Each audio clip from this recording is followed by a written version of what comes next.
Hey guys, and welcome back to this channel. In this video, I'll be showing you guys how you can trap people in your house using the portal settings in Heartopia.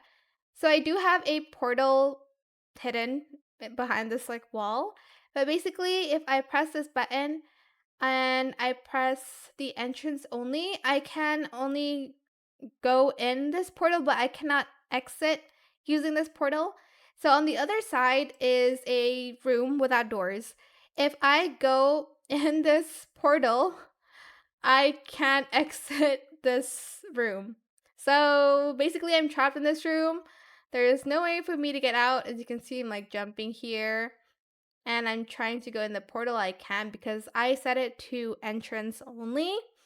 So that's how you can set your portal to entrance only, so you'll be able to trap people inside your room.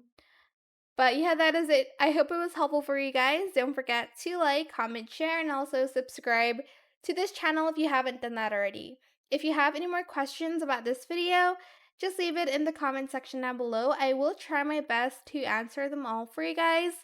And if you found this video helpful, please click the thanks button as well. That is it. Thank you so much for watching. Bye.